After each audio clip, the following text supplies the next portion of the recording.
ਸਭ ਤੋਂ ਜ਼ਰੂਰੀ 2-3 ਚੀਜ਼ਾਂ ਨੇ, ਉਹ ਅਸੀਂ ਤੁਹਾਨੂੰ ਇੱਕ ਪਾਣੀ ਹੈ, ਇੱਕ ਖੁਰਾਕ ਦੇ ਵਿੱਚ ਐਡ ਕਰਨੀ ਹੈ। ਅਗਰ ਤੁਸੀਂ ਸਟਾਰਟ ਜਿਹੜਾ ਲਓਗੇ ਕਿਲੋ ਦਾਣੇ ਦੇ ਵਿੱਚ ਵੀ ਮਿਕਸ ਕਰ ਦਿਓਗੇ ਤੇ ਕੋਈ ਹਰਜ ਨਹੀਂ।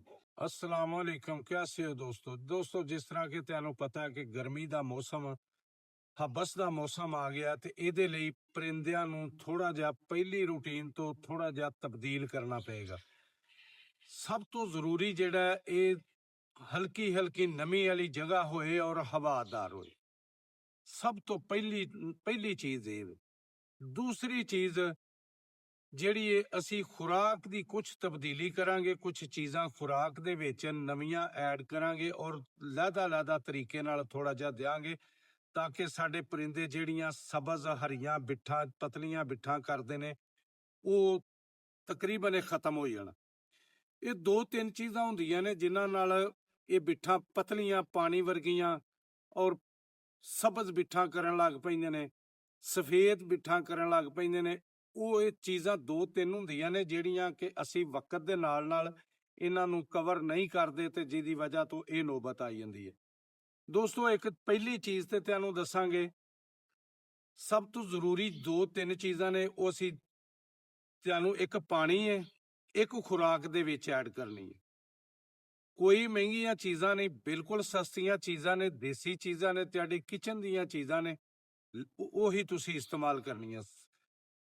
ਜਿਹੜੀ ਖੁਰਾਕ ਦੇ ਵਿੱਚ ਇਸਤੇਮਾਲ ਕਰਨੀ ਹੋ, ਚਾਹੇ ਤੁਸੀਂ ਦਾਣਾ ਪਾ ਰਹੇ ਹੋ, ਦਾਣਾ ਮਿਕਸ ਪਾ ਰਹੇ ਹੋ, ਸਿਰਫ ਗੰਦਮ ਪਾ ਰਹੇ ਹੋ, ਜਿਸ ਤਰ੍ਹਾਂ ਦੀ ਵੀ ਖੁਰਾਕ ਨਹੀਂ ਹੋ ਪਾਣ, ਤੁਸੀਂ ਇਹ ਕਰਨਾ ਕਿ ਕੋਈ ਖੁਰਾਕ 4-5 ਘੰਟੇ ਭਿਉਂ ਕੇ ਉਸ ਤੋਂ ਬਾਅਦ ਉਹਦਾ ਪਾਣੀ ਖਤਮ ਕਰ ਦੇਣਾ, ਵਿੱਚੋਂ ਪਾਣੀ ਕੱਢ ਦੇਣਾ ਤਾਂ ਕਿ ਸਵੇਰ ਤੱਕ ਜਦੋਂ ਤੁਸੀਂ ਪਾਣੀ ਹੈ ਉਹ ਦਾਣੇ ਦੀ ਉਤਲੀ ਜਿਲਦ ਬਿਲਕੁਲ ਖੁਸ਼ਕ ਹੋ ਜੇ।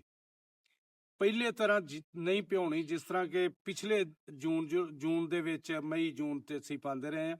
ਹੁਣ ਅਗਸਤ ਤੱਕ ਜਿਹੜਾ ਨਾ ਉਹ ਥੋੜੀ ਜਿਹੀ ਤਬਦੀਲੀ ਆਏਗੀ।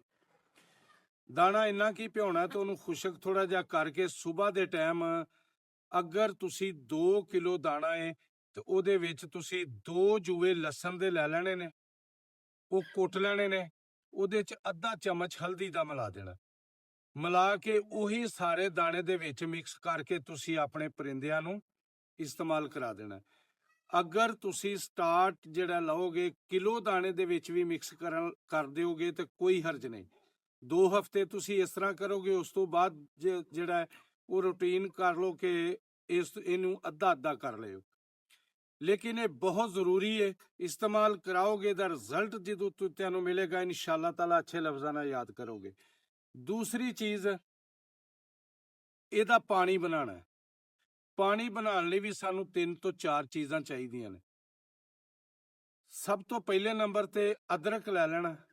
ਅਦਰਕ ਤੁਸੀਂ ਇਹ ਸੈਂਟਰ ਵਾਲੀ ਉਂਗਲ ਇਹਦੇ ਜਿੰਨੀ ਲੰਬੀ ਗੱਡੀ ਏਡੀ ਮੋਟੀ ਇੱਕ ਅਦਰਕ ਦੀ ਲੈ ਲੈਣੀ ਹੈ। ਇਹ ਸਮਝ ਲਓ 1 ਲੀਟਰ ਪਾਣੀ ਦਾ ਤੁਹਾਨੂੰ ਫਾਰਮੂਲਾ ਦੱਸਣੇ ਪਏ। ਇਸਤੇਮਾਲ ਕਰਨਾ ਕਿਵੇਂ ਵੇ ਉਹ ਵੀ ਤੁਹਾਨੂੰ ਦੱਸ ਦਿੰਦੇ ਆ। ਸਭ ਤੋਂ ਪਹਿਲਾਂ ਅਦਰਕ ਲੈਣਾ, ਉਸ ਤੋਂ ਬਾਅਦ ਕੋਈ ਤਕਰੀਬਨ ਅੱਧੀ ਗੁੱਟੀ ਪੁਦੀਨੇ ਦੀ, ਜਿਹੜੀ ਆਮ ਗੁੱਟੀ ਵਿਕਦੀ ਹੁੰਦੀ ਹੈ ਛੋਟੀ, ਉਹ ਅੱਧੀ ਗੁੱਟੀ ਤੁਸੀਂ ਲੈ ਲੈਣੀ ਹੈ। ਉਹਦੇ ਪੱਤੇ ਲਾ ਕੇ ਪਾ ਲੈਣੇ ਨੇ। ਇਹਦੇ ਵਿੱਚ 2 ਹੀ ਜੂਏ ਲਸਣ ਦੇ ਛਿੱਲ ਕੇ ਲਸਣ ਉਹ ਪਾ ਲੈਣਾ। 1.5 ਲੀਟਰ ਪਾਣੀ ਪਾ ਲੈਣਾ ਔਰ 2 ਚੀਜ਼ਾਂ ਹੋਰ, 1 ਗੰਢੀ ਦਾਲਚੀਨੀ ਦੀ ਔਰ 4-5 ਲੌਂਗ ਤੁਸੀਂ ਲਾਜ਼ਮੀ ਵਿੱਚ ਸੁੱਟ ਦੇਣੇ। ਇਹ ਪਾਣੀ 1.5 ਲੀਟਰ ਪਾਣੀ ਲੈ ਲੈਣਾ, ਇਹਨੂੰ ਚੁੱਲ੍ਹੇ ਤੇ ਰੱਖ ਕੇ ਰਿੰਨ ਕੇ ਜਦੋਂ 1 ਲੀਟਰ ਪਾਣੀ ਰਹਿ ਜੇ ਇਹਨੂੰ ਛਾਣ ਲਓ ਪੁਣ ਕੇ ਤੇ ਬੋਤਲ ਦੇ ਵਿੱਚ ਮਹਿਫੂਜ਼ ਕਰ ਲਓ। ਸਵੇਰ ਜਦੋਂ ਤੁਸੀਂ ਪਰਿੰਦਿਆਂ ਨੂੰ ਪਾਣੀ ਪਾਣਾ, ਇਹਦੇ ਚੋਂ 2 ਢੱਕਣ ਦੂਸਰੇ ਸਾਦਾ ਪਾਣੀ ਦੇ ਵਿੱਚ ਤੁਸੀਂ ਇਹ ਪਾ ਦੇਣੇ ਨੇ। ਦੋਸਤੋ, ਇੱਕ ਚੀਜ਼ ਜ਼ਿਹਨ 'ਚ ਰੱਖ ਲਓ, ਜਿਹੜੇ ਪਰਿੰਦੇ ਨੂੰ ਵਾਈਬਾਦੀ ਹੋਏਗੀ ਨਾ, ਉਹ ਨਾ ਬਿਮਾਰੀ ਦਾ ਹੱਲ ਹੀ ਚੱਲ ਸਕਦਾ। ਬਿਮਾਰੀ ਆਉਣ ਦੀ ਦੇਰ ਹੈ, ਸਭ ਤੋਂ ਪਹਿਲਾਂ ਉਹਨੇ ਲੱਤਾਂ ਤੋਂ ਬਹਿ ਜਾਣਾ। ਕਿਉਂ? ਉਹਦੇ ਅੰਦਰ ਵਾਈ ਬਹੁਤ ਹੈ। ਇਹ ਜਿਹੜੀਆਂ ਤੁਹਾਨੂੰ ਅਸੀਂ ਚੀਜ਼ਾਂ ਦਸੀਆਂ ਨੇ, ਇਹ ਪਹਿਲੇ ਨੰਬਰ ਤੇ ਵਾਈਬਾਦੀ ਵੀ ਖਤਮ ਕਰਨਗੀਆਂ ਔਰ ਜਿਹੜਾ ਨਾ ਪਰਿੰਦੇ ਦਾ ਸਟੈਮਨਾ ਉਹ ਵਧਾਉਣਗੀਆਂ, ਕੁਵਤੇ ਮਦਾਫਤ 'ਚ ਇਜ਼ਾਫਾ ਕਰਨਗੀਆਂ।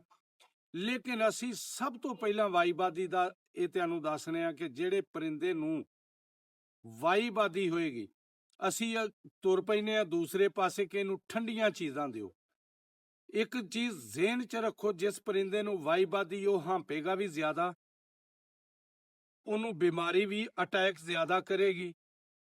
ਇਸ ਵਾਸਤੇ ਜਿਹੜੀਆਂ ਇਹ ਚੀਜ਼ਾਂ ਨੇ ਅਸੀਂ ਤੁਹਾਨੂੰ ਦੱਸੀਆਂ ਨੇ, ਇਹ ਇਸ ਅਗਸਤ ਦੇ ਮਹੀਨੇ ਤੱਕ ਅੱਲਾ ਦੀ ਰਹਿਮਤ ਨਾਲ ਇਨਸ਼ਾਅੱਲਾ ਤਾਲਾ ਬਹੁਤ ਹੀ ਅੱਛਾ ਇਹਦਾ ਰਿਜ਼ਲਟ ਹੋਏਗਾ, ਬਹੁਤ ਹੀ ਅੱਛਾ ਰਿਜ਼ਲਟ। ਦੂਸਰੀ ਚੀਜ਼, ਸਭ ਤੋਂ ਜਿਹੜਾ ਆਪਣੇ ਖੁੱਡੇ ਸਮਝ ਲਓ ਕਿ ਮਈ ਜੂਨ ਜਾਂ ਪਿਛਲੀਆਂ ਸਾਰੀਆਂ ਗਰਮੀਆਂ ਜਿਸ ਤਰ੍ਹਾਂ ਦਾ ਵੀ ਹੈ ਸੀ ਮਾਹੌਲ ਅਸੀਂ ਦਿੱਤਾ, ਉਹ ਖੁੱਡਿਆਂ ਦੀ ਬਿਲਕੁਲ ਸਫਾਈ ਕਰ ਦਿਓ। ਜਿਸ ਜਗ੍ਹਾ ਤੇ ਪਰਿੰਦੇ ਫਿਰਦੇ ਨੇ ਉਹਨਾਂ ਦੀ ਸਫਾਈ ਦਾ ਖਾਸ ਖਿਆਲ ਰੱਖੋ, ਕਿਉਂਕਿ ਇਹ ਹਬਸ ਦੇ ਮਹੀਨੇ ਨੇ, ਹਵਾਦਾਰ ਇਹਨੂੰ ਜਗ੍ਹਾ ਚਾਹੀਦੀ ਹੈ ਪਰਿੰਦੇ ਨੂੰ, ਥੱਲਿਓਂ ਥੋੜੀ ਜਿਹੀ ਨਮੀ ਵੀ ਹੋਏ ਔਰ ਹਵਾਦਾਰ ਹੋਏ, ਫਿਰ ਪਰਿੰਦਾ ਖੁਸ਼ ਵੀ ਰਹੇਗਾ ਔਰ ਇਨਸ਼ਾਅੱਲਾ ਬਿਲਕੁਲ ਤੰਦਰੁਸਤ ਰਹੇਗਾ। ਵੀਡੀਓ ਪਸੰਦ ਆਏ ਲਾਈਕ ਸ਼ੇਅਰ ਜ਼ਰੂਰ ਕਰਿਓ। ਆਪਣਾ ਬਹੁਤ ਖਿਆਲ ਰੱਖਿਓ, ਆਪਣੇ ਪਰਿੰਦਿਆਂ ਦਾ ਬਹੁਤ ਖਿਆਲ ਰੱਖਿਓ।